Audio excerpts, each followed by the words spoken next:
Allocated whiskeys. Aren't they awesome to see on the shelves? But then you look down, see the price, and you want to cry. Well, today, I thought it'd be nice if I brought you 10 rare whiskeys and went through what I thought were bad prices and good prices for each one. Because it's not great when you overpay for a whiskey because it's rare, then you get home and it's just, fine. So, let's go through these 10 whiskeys and go through what I think are good and bad prices. Okay, first up, Weller Special Reserve, a wheated bourbon at 90 proof and has a ton of hype around it just because it has Weller on the front. This thing should MSRP $30 or maybe if you're lucky enough, $25. It drinks that way too. I have seen this thing on shelves for $100 if not more. I was down in Bardstown and they had this for $60. That's still too high. Do you know how many good bourbons you can get for $60? There's a lot of them, okay? So I would not spend over $40 on this. It does not drink over that price point, and just because it says well on the front, it doesn't make it better. Please do not give your liquor store runners the satisfaction of gouging you because you think this is going to taste good because it's super rare and hyped up. It is a $30 bourbon for a reason. It definitely drinks that way. So good price, 25 to 30. Bad price, anything over 40. Okay, next up is 1792 Full Proof. This is a 125 proof bourbon, and it is very good. Now, your stores are probably going to have the small batch. That's a fine whiskey. The full proofs are very good. This is my second bottle that I have. But do not spend some of the dumb prices I've seen. I've seen this thing for $120, $150. This is a $50 to $60 bourbon, okay? So I think that is a good price point to buy it for. If it's a single barrel pick, maybe 65, but do not even go over 70 for this. It's not worth it. Again, there are a ton other, in my opinion, $70 bourbons you can get that will beat this out. And in fact, if you see this and it's $70 or more, just grab a 1920 Old Forester right here. It's going to beat this out at that price point. So again, for here, bad price, anything over 75, I'd say. Good price, 50 to 60. Next up, another 1792. This is the aged 12 years. This is 48% alcohol, a smidge watered down. But yes, it said 12 years on it. However, I got this for $80, and that's still technically over MSRP. You're not going to find it for actual MSRP, at least I won't. So I think anything over $100 for this is too much. I was in Bardstown, and I saw it for $150. I also saw the Sweet Wheat for $150, and that should be like $42. So I know if you see anything other than the small batch on your shelves, you're going to be like, oh my gosh, yes. But again, I've had this. It's good. It's fine. But you know what? The tasting at Lux Row, their 12-year, knocked this guy out of the park. I got this for $80 again. That's a fair price. So if you get this between 70 to 80, maybe even 90 max, buy it. But anything over 100, just don't do it. There are so many other bourbons you can buy that will beat this out at that price point.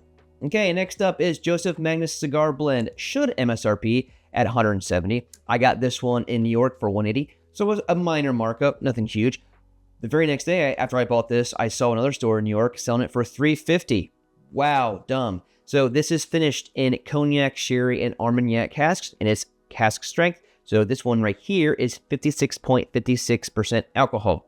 Now, Armagnac barrels, cognac barrels, sherry barrels, depending on which ones they were, going to be more expensive.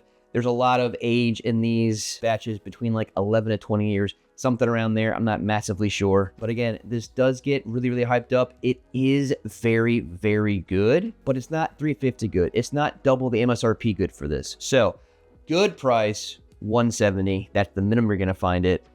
I wouldn't spend over probably $205 for it. Definitely don't go $250 or above. That's just a dumb price. Don't do it. If you're going to spend that much money on a bourbon, like honestly, if your store has a Weller Antique 107 for like $100, I'd pick that over this every time. But one more time, great price, $170.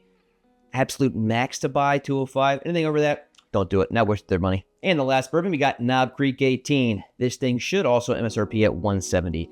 I got this guy, $480 in Maryland, and it's 100 proof. Now for me, I haven't had it yet, but I've had plenty of Knob Creeks, and the Knob Creek distillate being a Jim Beam product, it always to me has some like raw taste, some mineral funk on it. It's not my favorite distillate, But I bought this on a whim, hoping that the 18 years in a barrel would have mellowed that distillate out a little bit.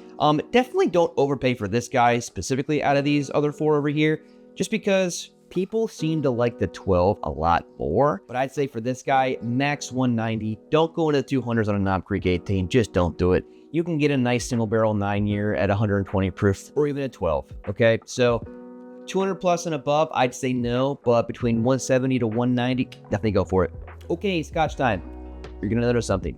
They're all Springbank. Springbank is the Buffalo Trace of the Scotch world. It is so overhyped. There's not a lot of supply over here, so the prices get jacked up. If you look at Springbank 10 on their website, yes, it's 50 mils less, but it really comes out to like $65 USD.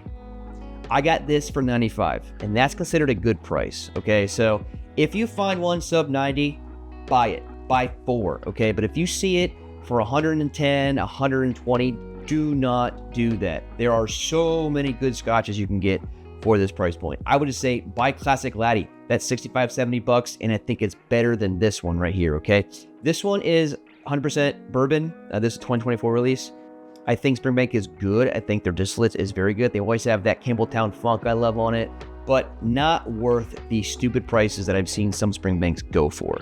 So if you get, again, sub 90, max 100, absolute max 100. Do not go over that for the Springbank 10. Next one, boom. I don't have this bottle, but it is the Springbank 12 Cask Strength. This one sometimes gets closer to the Springbank 15 numbers. If you look at Total Wine, it's $145. That is a fair price, I think. But again, if you look at them on the website, still 50 mils less, you're looking at like 80 bucks, which would be absurd. If I could buy it for 80 bucks, I would buy an entire case. Problem is, you're not going to find it. And the other one is, you're looking at probably 160, 170. I've seen places online in DC, they've got it for 180, and that's just stupid. Don't do that. Please save your money. I mean, a Cask Strength Springbank is absolutely wonderful, but it's not 150 plus wonderful, okay? So I think a buy, like an immediate buy, 150 and under, if you're really lucky. Max, if you're a Springbank head and you haven't seen one in months or like a year or so, if you see it for 155, 160, maybe do it. That's still an iffy for me, but that's a Springbank 12 Cask Strength. Next up, Springbank 15. I have seen this in online stores for $220. Oh my, please don't do that to yourself. It is not worth it. I got this guy for 170, and that is a good price, at least from what I've seen, especially in my area. If you can get one for under that, definitely go ahead and do it. I think Springbank 15 might be my favorite Springbank, aside from the 12 Cask Strength. I definitely enjoy it more than the 18. The 18 is a bit of a disappointment. At least this release is. Absolute max on this guy. Again, if you're a Scotch guy, you like Campbelltown, you like Springbank, maybe max go 200, but absolutely do not go over that. Plenty of other Scotches that will fit this profile for less money. So there's the Springbank 15. All right, the last of the Springbank vertical lineup, we have the 18. This guy was $240. That's considered a decent price. It's not a great price. And again, look at their website. It's crazy the difference. Now, at least in the US, the supply is much less. It's 50 milliliters more. So that definitely does go in with the pricing here. But you can also get a store that's not a complete turd bag and get a really good price. So I would say if you see this for like under 220, oh my gosh, do it. At least for me though, I think this release right here is a 2023 release. It didn't wow me. These are 46% alcohol. All these, except for the 12, are all 92 proof. And I just don't think that's enough proof for me. Not to say that there's not enough flavors in here. There is. I want a little bit more oomph, especially if I'm paying $240 for an 18-year Scotch. I can go out and get a Bowmore 18 for $160, and that thing is very, very good. So if you see this for $250 plus, don't do it to yourself. Just don't. It's not worth it. It really isn't. So again, if you see it for between $220 to maybe $245 max, and you like Springbank, go for it. Otherwise, save your money. All right, and the last Springbank product, boom, is Hazelburn 15 Oloroso. You have seen my review on this. If not, check it out up here. Love this bottle. This was one of my Scotch unicorns for a bit, and a buddy picked it up for me. in DC. I think this was around $260. That's absurd. It really is. Again, the Springbank 15 is all Oloroso as well, and it's less proof, and it's like, what, 90 bucks less? So I think I overpaid. I do enjoy the bottle. I am a guy that if I find a Hazelburn and it's like an 11-year plus in Oloroso, I'm probably gonna buy it just because I absolutely adore the profile here on this bottle. $260 is still steep though. If you see it for $240 and under, I would say grab it. If you haven't seen one in a long time and you just want to see the Hazelburn on your shelf and you don't want to feel too guilty about buying it, I mean, I'd say max $265, $270. Even that still feels dirty to me because what feels like lifetime ago, that price was never going to be that high for this. Again, a lot of the Springbank stuff really exponentially got higher as the years went on, and now it's just getting kind of stupid. So again, bad price for this. I'm going to say $265 and above. Good price. Hopefully you find it for like $220, $230, but I don't think you're going to. Well, there you have it.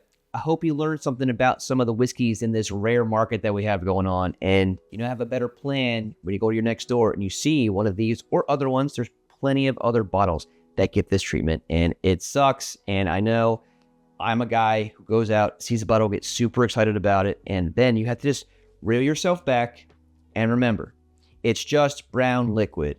Are these dumb prices really worth it just because these things are hyped? But as always, like this video, give it a like. Not subscribed yet, make sure you do so. It's one of the best ways to support me. If you want to do it directly, join button right down here goes to me. Helps me buy hopefully not overly priced allocated bottles, but otherwise, leave me a comment down below. Out of these bottles here or other ones, what is the best price you have gotten on an allocated or rare bottle? I'm very curious. I have people that watch me, all around, and I'm curious what your markets look like. Maryland's market, kind of poopy. We're close to DC, at least where I am, and man, that little bubble sucks.